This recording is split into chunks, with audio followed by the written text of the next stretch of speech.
संबंध। धृतराष्ट्र ने पहले श्लोक में अपने और पांडु के पुत्रों के विषय में प्रश्न किया था।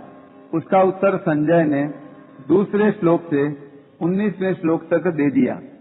अब संजय भगवत गीता के प्राकट्य का प्रसंग आगे के 20वें श्लोक से आरंभ करते हैं।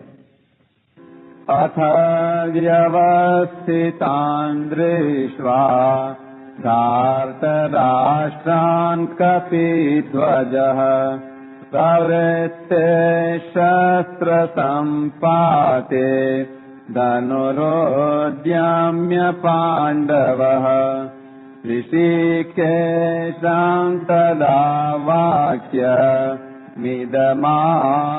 महीपते।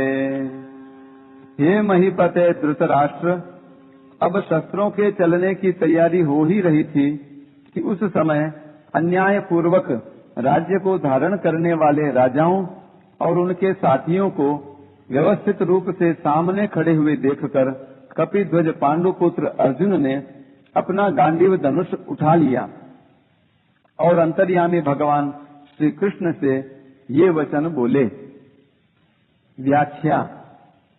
अथ इस पद का तात्पर्य है कि अब संजय भगवान श्री कृष्ण और अर्जुन के संवाद रूप भगवत गीता का आरंभ करते हैं। 18वें अध्याय के 74वें श्लोक में आए इसी पद से यह संवाद समाप्त होता है। ऐसे ही भगवत गीता के उपदेश का आरंभ उसके दूसरे अध्याय के 11वें श्लोक से होता है और 18वें अध्याय के 66वें श्लोक में यह उपदेश समाप्त होता है। प्रवृत्ते शस्त्र संपाते।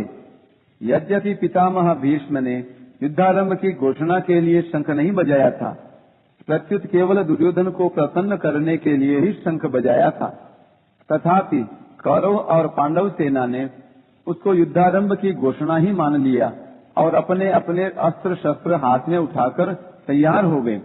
इस तरह सेना को शस्त्र उठाए देखकर वीरता में भरकर अर्जुन ने भी अपना गांडीव धनुष हाथ में उठा लिया। व्यवस्थितान् धार्तराष्ट्रान् दृष्ट्वा। इन पदों से संजय का तात्पर्य है कि जब आपके पुत्र दुर्योधन ने पांडवों की सेना को देखा तब वह भागा भागा द्रोणाचार्य के पास गया, परंतु जब अर्जुन ने कौरवों की सेना को देखा तब उनका हाथ सीधे गांडीव धनुष पर ही गया। धनुरुद्यम्य। इससे मालूम होता है कि दुर्योधन के भीतर भय है और अर्जुन के भीतर निर्भयता है, उत्साह है, वीरता है। कपिध्वज। अर्जुन के लिए कपिध्वज विशेषण देकर संजय धृतराष्ट्र को अर्जुन के रथ की ध्वजा पर विराजमान हनुमान जी का स्मरण कराते हैं। जब पांडव वन में रहते थे तब एक दिन अकस्मात वायु ने एक दिव्य सहस्त्र दल कमल लाकर द्रौपदी के सामने डाल दिया।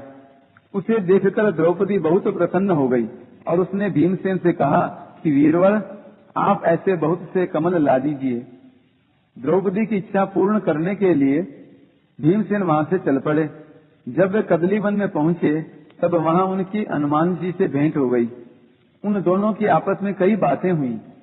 अंत में हनुमान जी ने भीमसेन से वरदान मांगने के लिए आग्रह किया तो भीमसेन ने कहा कि मेरे पर आपकी कृपा बनी रहे।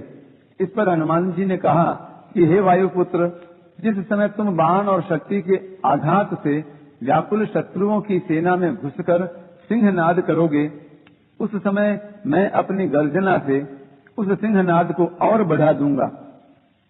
इसके सिवाय अर्जुन के रथ की ध्वजा पर बैठकर मैं ऐसी भयंकर गर्जना किया करूंगा जो शत्रुओं के प्राणों को हरने वाली होगी, जिससे तुम लोग अपने शत्रुओं को सुगमता से मार सकोगे। टिप्पणी।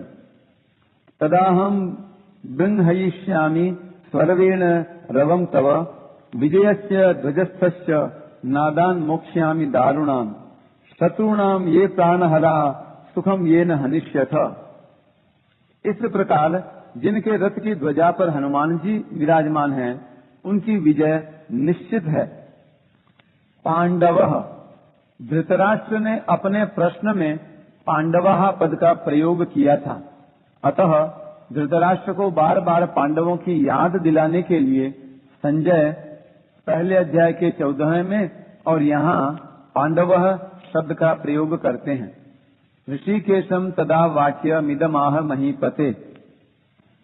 पांडव सेना को देखकर दुर्योधन तो गुरु द्रोणाचार्य के पास जाकर चालाकी से भरे हुए वचन बोलता है, परंतु अर्जुन कौरव सेना को देखकर, जो जगत गुरु हैं, अंतर्यामी हैं, मन बुद्धि आदि के प्रेरक हैं, ऐसे भगवान श्री कृष्ण से शूरवीरता, उत्साह और अपने कर्तव्य से भरे हुए आगे कहे जाने वाले वचन बोलते हैं।